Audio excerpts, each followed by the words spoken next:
This passage is a research passage. We know this is a research passage because we see comparing study 1, 2, 3, and 4. It's going to say study or experiments, usually. For our DRC approach, research means to read. You're not going to read carefully. You're just going to look at the process, the differences between the studies. So as I glance, I know they're doing electricity of some sort because you see this diagram with volts and talks about resistance. In study 1, they found resistance. Looks like different metals, volts, resistance. Study 2 looks like length. Study 3, cross section, and study 4, temperature. So they're just testing electricity using 4 different variables. And that's it. Move to questions now. Our R and R approach to questions, you're going to read the question through one time just to quickly orient yourself, and then reread, breaking it down step by step. We're going to do the reread together right now. Based on the results of study 1 and study 4, so we're going to use those 2 studies, put your finger on them. The temperature of the test wire in study 1 was closest to which of the following? So which of the following temperatures? So temperature we see in table 4. We're going to see what's the connection between the 2. And we see that in study 4 that they use the copper test wire. So the copper test wire in table 1, because we're using different metals, it has a voltage of 0.11, a resistance of 0.14. We see that same voltage and resistance in table 4, which is at a temperature of 20. So just following the pattern. Question number 18, the results of study 3, put your finger on study 3, are best represented by which of the following figures? So let's look at our axes in our answer choices. So we have a cross-sectional area, so we see that.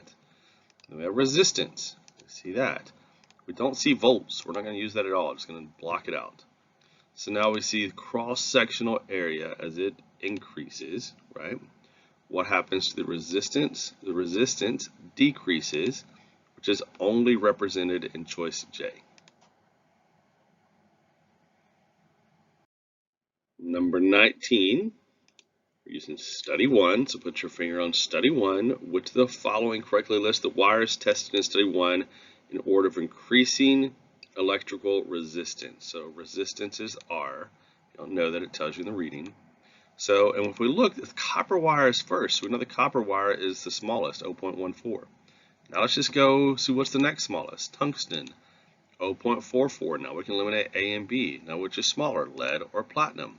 Platinum is smaller, so your answer has to be D. Number 20, this is a suppose question. Anytime you see the word suppose, if, or why, that's a key that this is a critical thinking question. You're going to have to make some connections within the question using critical thinking. In this question, we're using study 4 and study 2, and we're supposing that the wire used in study 4 have been 200 centimeters instead of 100 centimeters. So we're looking at length, which is in study 2, right? We're going to see what the connection is. And we're going to say, when it was tested at 60 degrees in study 4, what would the voltage be? So let's go back to length for a minute. When we go from 100 to 200, we see an increase of about 0.12, right? So we go from 0.11 to 0.22, so that's a 0.12 increase. So now if we go to the voltage at 60 degrees, 0.13, let's just add 0.12 to that, and it's about 0.25, which is choice H. It says closest to. We may not get an exact answer, but we get close. So H. Number 21, just glancing at my answers, I see 2 columns, so I know I'm just using process of elimination based on studies 2 and 3, so I know which 2 studies I'm using. A copper wire, copper test wire at the temperature of the test wires in studies 2 and 3 are the greatest electrical resistance, so we're using resistance column, and we're comparing lengths and cross sections. So let's start with length. We're using table 2 then, and 20 and 40 are not choices, but we do see greater resistance corresponds to greater length. So 40 is longer than 20, so we're going to go with 40. Eliminate A and B. Cross section now. 0.15 and 0.3 are also not choices, but greater resistance corresponds with a smaller cross section. So the smaller cross section is 0.15, which means our answer has to be C. Number 22, we're using figure 1. Which of the following assumptions about electrical current were the students most likely making? So looking at our answer choices, because it's the easiest way to do this one, we're looking for nearly all the current or almost none of the current. And we want to know what did it go through. So the voltmeter, which is right here, or the test wire, looks like those are, it's going to go one direction or the other. And the rheostat.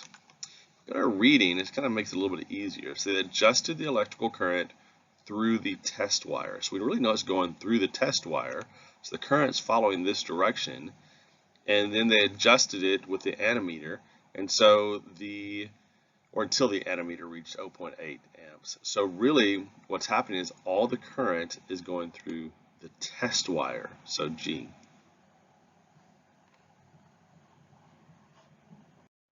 Reach out if you have any questions.